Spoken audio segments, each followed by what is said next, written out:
tá cheio de depois a gente tem que juntar isso. Como é que você escolheu ser assistente social? Na realidade, a profissão me escolheu. Ela me escolheu, porque eu nunca nem pensei em fazer isso. Porque a minha formação de nível médio foi contabilidade. Então, assim, quando eu fiz uma prova para a Fundação para a Infância e Adolescência, o meu trabalho, e quando eu fiz essa prova, que eu fui aprovada, me perguntaram, fui entrevistada e perguntaram que área que eu queria trabalhar. E eu escolhi a contabilidade, que era a minha área de formação. Mas aí me jogaram na área social. Isso para mim, olha, foi um choque tão grande na minha vida. Na FIA, Fundação para... Antigamente é FEBEM. Foi FEBEM. Fui trabalhar na FEBEM. A FIA é um desdobramento da antiga FEBEM. Entendeu? Então, para mim foi um choque muito grande lá. Porque apesar de ser pobre, eu não tinha noção do que acontecia na vida dessas pessoas, das crianças. Que se tinha criança que não tinha família, que estava na rua, que tinha família em situações tão precárias, como eu comecei a vivenciar ali dentro, né? E foi um período muito doloroso, porque foi em 73 que eu entrei na fundação. Eu entrei, na realidade, em 1970, dezembro de 72. 73, e assim, foi um período doloroso, porque naquela época, o contexto que se utilizava era assim, as famílias que não tinham condições de manter seus filhos eram consideradas em situação irregular. Então, como se está em situação irregular, a medida que se tinha era retirar os filhos dessas famílias. As famílias que estavam nas ruas, as mães que não tinham casas para abrigar seus filhos, para se abrigar, então era uma operação do juizado, da polícia, para abordar essas mães e retirar essas crianças e levar para o abrigo, os abrigos. E eu trabalhei justamente, inicialmente, numa das triagens, na primeira triagem que foi criada da FEBEM do Rio de Janeiro, em Código Velho, onde abrigava crianças de meninos de 0 a 6 anos e menina até 13 anos de idade. Então, ali eu vivenciei muita situação de sofrimento. Muitas crianças morriam ali de ter sido afastadas das mães. E era um atendimento massificado, porque era um local que chegava criança toda hora, a todo momento chegando criança, então não tinha espaço adequado para deixar as crianças. Às vezes as crianças um berço dividia 2 crianças, cada uma com sua situação, né? Porque são crianças que vinham com a saúde já debilitada, então um resfriado que uma pegasse, a outra pegava, dava uma pneumonia, e dali acabava até, de repente, a criança morrendo. E essas crianças eram, depois que eram colocadas nessa triagem ali, e eram encaminhadas para abrigo, a maioria para abrigo, porque como as mães não tinham moradia, iam para abrigo, e esses abrigos não respeitavam o local de moradia dessas famílias, então crianças às vezes saíam daqui e ia até para iam para outros municípios, para longe, se dificultava esse contato da família com essas crianças. Então, a maioria acabava ficando abandonados. E muitos não tinham nem registro de nascimento, e entravam como fulano de tal, José de tal, Maria de tal, e eram registrados às vezes dessa mesma forma, entendeu? E perdiam o vínculo da família. Hoje, a maioria das pessoas que estão dentro da Leão 13, nesses abrigos aí de adultos, são oriundos desse sistema perverso que se perpetuou na nossa década de 70. Então, eu não sei nem como eu consegui permanecer dentro daqui, porque aquilo me chocou muito lá. Aquilo foi um choque tão grande que de noite eu tinha pesadelos. Para te dizer, eu tinha pesadelos. E aí, com o tempo, eu continuei lutando com aquilo, e eu entrei como visitadora. uma equipe, né? Estou falando eu com a equipe de visitadores, éramos responsáveis para fazer todo o trabalho de suporte para o profissional de serviço social, né, o assistente social. Na época, nós fazíamos as visitas, as pesquisas todas em relação a essas crianças que entravam e fazia todos os relatórios para passar para o profissional depois encaminhar um documento para o juiz com base naqueles dados que elas solicitavam para definir a situação da criança. Ou se a criança voltava para a família, ou se a criança... Normalmente ia para abril. E você já era mãe nessa ocasião? Eu fui mãe em 74. 74. É. E aí, realmente, isso até me chocou mais, porque eu vi essa realidade, essa discrepância, né? E então, aí quando foi em 77, mais ou menos, eu falei, não, eu falei, eu vou fazer. Até por conta de, e assim, na época, o sistema juiz era autoridade máxima. Sempre foi autoridade máxima. Então, o que fosse definido pelo juiz, a gente não podia contestar, entendeu? Então, muitas coisas, por exemplo, as mães, às vezes, eram impedidas de visitar as crianças dentro de abril. E aquilo me chocava, porque às vezes as crianças entravam, eram abrigadas, e as mães ficavam lá no portão gritando que queria ver os filhos. Eu falei, gente, não é possível. Ah, mas o juiz não deixou, a gente não pode ser assim. Que sofrimento. Então, quando eu fiz serviço social, eu comecei a trabalhar na contramão da história. Eu via lá, a criança era dividido os casos, né, pelos profissionais, e aí eu pegava, quando era criança que estava sob meu domínio ali, sob meu contato, minha responsabilidade, eu às vezes abri o portão, não, dona Flor, deixa abrir que eu quero conversar com sua mãe. Eu quero conversar com sua mãe. Aí via, às vezes era caso de maldade, vizinho com raiva da mãe, porque às vezes a mãe não tinha com quem deixar as crianças, ela de dia ficava com os filhos e ia trabalhar de noite. Não importa o que ela fizesse, ela ia trabalhar. E às vezes o vizinho com raiva denunciava a mãe. E a polícia lá recolhia a criança. E você via que às vezes a criança era bem tratada. Você Entendeu? fez muito bem. Desobediência civil, né? Em prol do amor. Era bem né? tratada. E chegou um caso uma vez que eu desobedeci a ordem do juiz e entreguei as crianças para a mãe. Entendeu? Eu fui acompanhando, não fiz à toa. Eu fui acompanhando o caso, eu fiz visita na casa da mãe, eu entrevistei, abordei vizinhos, entendeu? Eu abordei vizinhos, tudo para saber da situação da mãe e vi que era uma pessoa que era correta dentro daquilo que ela se propunha, cuidar dos filhos dela. Aí eu fiz o relatório para o juiz, pedindo a reintegração das crianças para a família. Mas antes de que tivesse a resposta, eu já entreguei as crianças para a mãe. Aí um dia a mãe me ligou, dona Edna, pelo amor de Deus. O juiz falou para mandar prender a senhora, que a senhora entregou as crianças para mim. Cara, eu me tremi toda, né? Falei, ai meu Deus do céu, seja o que Deus quiser. Dona Edna, eu estou levando meus filhos agora aqui. Você vê como é que era a relação dela comigo, de confiança. Aí eu falei, não, mãe, deixa, aguarda. Mas eu fiquei com o coração. Laura, nunca aparecerão, tá? Só ameaça. Só ameaça. Nunca apareceu. Aí eu fui lá no juizado, fui ver lá o processo, ver se tinha alguma coisa.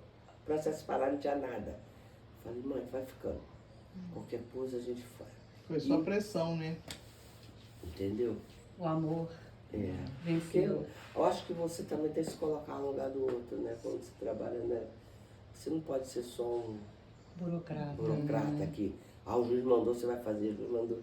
Ainda mais nessa área, né? E você tinha determinados juízes que eram muito humanos. Por exemplo, o Alírio Cavalieri. Foi um dos primeiros juízes que eu trabalhei. Aquele homem era um Ele era à frente do tempo. Ele era à frente do tempo. Que história, hein, Edna? À frente do tempo. E ele nunca tomava decisão sem perguntar a gente, o que a senhora acha disso aqui? O que a senhora acha que é melhor para isso aqui? Que ser humano. Isso na década de 70. 70, você vê, ele estava à frente do tempo. Tinha outros que não queriam nem saber. Entendeu? Mas esse era Ele não, ele era muito consciente, muito humano, muito bom. Ele dizia, olha, eu não quero a senhora esperando aí fora, porque a gente levava as crianças para audiência com ele. Ele falou, quando a senhora chegar aqui, a prioridade são as crianças. Esteja quem estiver na minha sala, a senhora vai entrar. Mas eu não fazia isso. Eu ficava sentada lá fora, a porta estava fechada, eu ficava sentada, esperando quando abrisse e tal. Às vezes ele abria a porta, mas o que a senhora está fazendo aí? Eu já não falei. Eu falei, não, doutor Alívio, tudo bem, a gente está esperando. Ele atendia, era rápido, entendeu? Era uma pessoa muito... Enquanto outras vezes eram... Ele tinha a percepção de que vocês, que os assistentes sociais, estavam na linha de frente com as crianças que conheciam aquela história, né?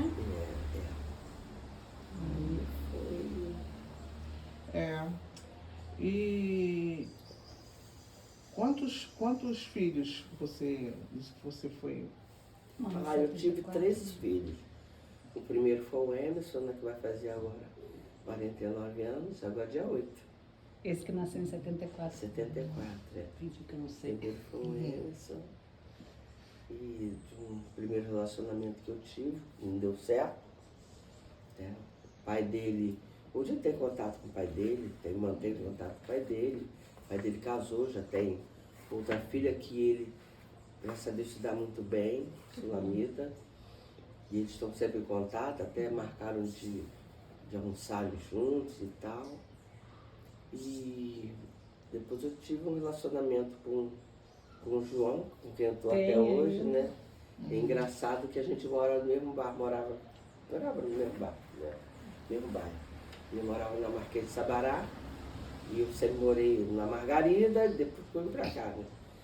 E ele foi em 74, na década de 70, ele se envolveu nesse movimento estudantil, aí teve exilado do Brasil durante aquele todo período, até 79, quando houve anistia, né? E aí quando teve anistia, ele retornou ao Brasil. Retornou ao Brasil junto com os amigos dele, dos grupos, inclusive o Brizola, e tudo tem fotos dele aí, ele retornou no aeroporto. Mas quando foi mais ou menos em 84, por aí, a gente começou, ele passeando aqui na estrada, tal. Aí começou a se interessar aí pela casa da mamãe, não sei o quê, conversando, tá? E vinha, trazia livros para mim, tarará. E daí, meu filho, nunca mais a gente se afastou. Que bonitinho. Aí tivemos 2 filhos, que hoje é o João Antônio, que está com 33 anos. O Antônio está lá em Portugal. E a Mariana, com 31, que mora aqui em Copacabana. E advogada, né? A Mariana é advogada. O João Antônio é geógrafo. E o Emerson, você sabe qual é o personagem, né? O Emerson é fundador do Museu do Horto. Do Museu do Horto. E o Emerson é uma pessoa muito influente, muito culto. Muito inteligente. Muito. Uma sobrinha neta sua? É. E a sua vida hoje? Como você sente que está a sua... Hoje eu acho que a minha vida não poderia estar melhor. Que graças a Deus eu tenho tranquilidade, Tá suando? tenho paz. Se aposentou lá da Estou FIA. aposentado da FIA, entendeu? E agora eu voltei a estudar. Voltou a estudar, Edna? Estou estudando música. Opa, que Estou legal. tentando a música. Que bom. Para poder ocupar um pouco o tempo e a mente. E eu também, falando do meu trabalho, também eu tive uma trajetória muito boa também no meu trabalho. Porque durante o período eu trabalhei 43 anos na FIA. Hoje FIA, né? Antigamente FEBEM, foi FEEM, foi Fundação Recanto, hoje é FIA. Fundação para a Infância e Adolescência, eu tive uma trajetória muito boa, que eu trabalhei durante 21 anos na Cidade de Deus. Durante esses 21 anos, 10 anos, nos 10 últimos anos, eu fiquei como diretora lá da unidade na Cidade de Deus. Eu tive uma relação muito boa com a comunidade. Fizemos um trabalho assim, de excelência lá dentro. E o período, o espaço que era uma creche, né? Ele ficou meio que abandonado pelo Estado. Questões políticas, sabia? Questões políticas. E não era permitido fazer nada de obra lá na unidade, nada. O espaço estava bem deteriorado. Pode volta gravando. Pode falar. O espaço estava muito deteriorado. E aí, por conta da exibição do filme Cidade de Deus, né, naquele período político, apareceram muitas parcerias na Cidade de Deus querendo revitalizar aquela área, apoiar. E uma dessas parcerias foi a FENASEG, Federação Nacional de Seguros, que, conhecendo da história lá do espaço da creche que eu trabalhei, que é a Maria Beralda, e o espaço era cedido para fazer as reuniões lá, né, com as equipes que se propunham a fazer, né, com as empresas que estavam dispostas a ajudar a comunidade.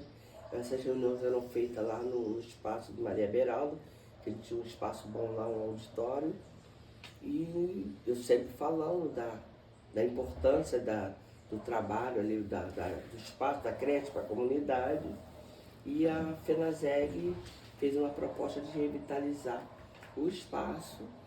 Aí eu pedi que fizesse um documento para a presidente da fundação. Esse documento chegou até a governadora na época, que era a Rosinha Garotinho, e ela gostou da proposta, que era uma parceria público-privada, onde o Estado não teria nenhum prejuízo.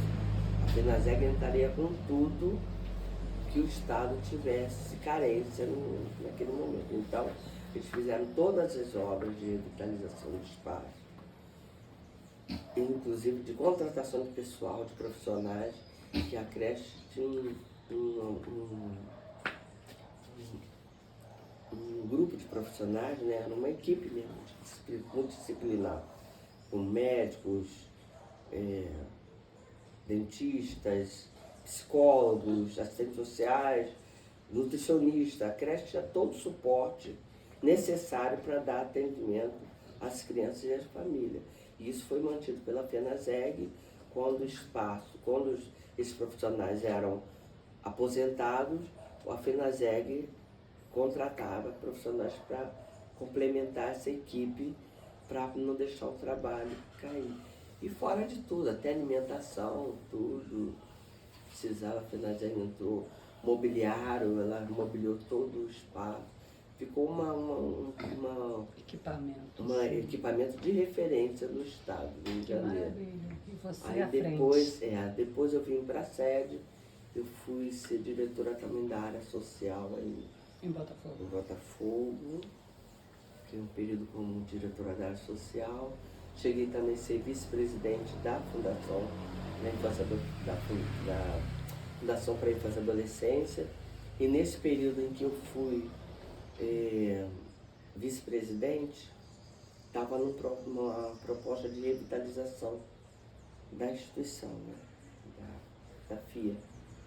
E na época foi constituída uma equipe para poder fazer esse tipo de ordenamento, né, institucional. E essa equipe era constituída era o museu, a presidente, a diretora da área social, o diretor administrativo e uma subsecretária também da Secretaria da Assistência Social. Aí eu entendi que esse movimento, esse ordenamento, não era um movimento que não cabia só a mim, como servidora, a participar disso. Tinha que ser feito de forma coletiva. Então, eu fiz uma proposta para a presidente de poder coletivizar esse movimento, essa revitalização, e ela concordou, e então a gente fez uma proposta coletiva de revitalização da FIA, que está até hoje, e poderia ter sido feita, ficou uma proposta muito boa, mas que não avançou também por questões políticas, infelizmente. E hoje a FIA está sucateada.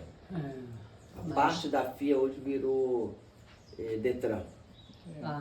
Mas você cumpriu sua missão, se aposentou com honra. Graças a Deus. E foi passar um tempo em Angola, não foi? Fiquei um tempo em Angola. Fala um pouquinho. Eu fui justamente no período em que foi assim, no início da pandemia.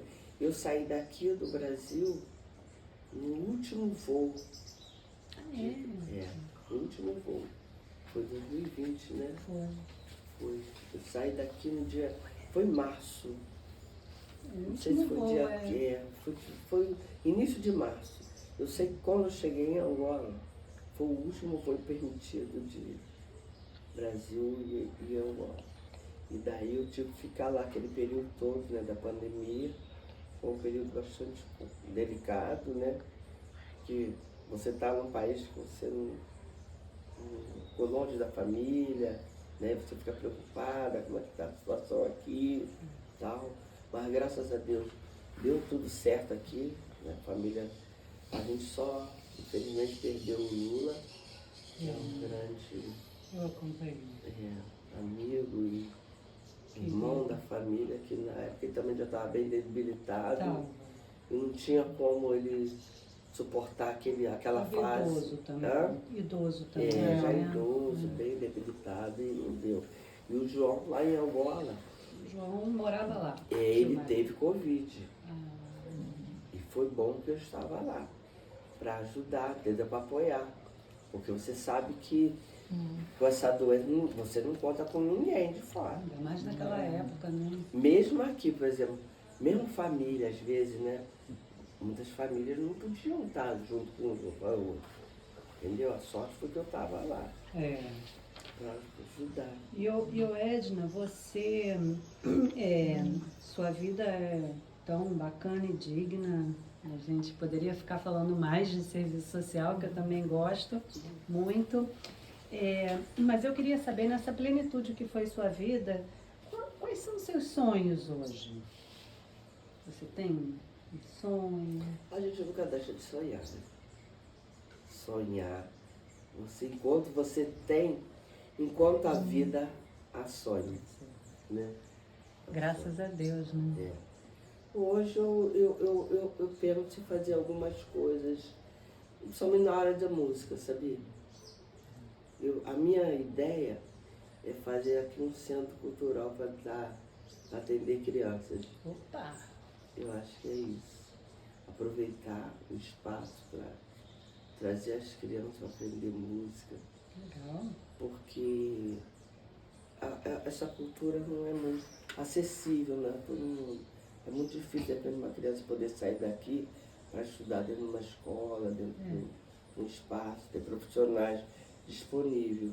E quando você tem um espaço que você possa agregar isso, né, para as famílias, não só criança, eu acho que quem quiser aprender, entendeu? Eu penso nisso.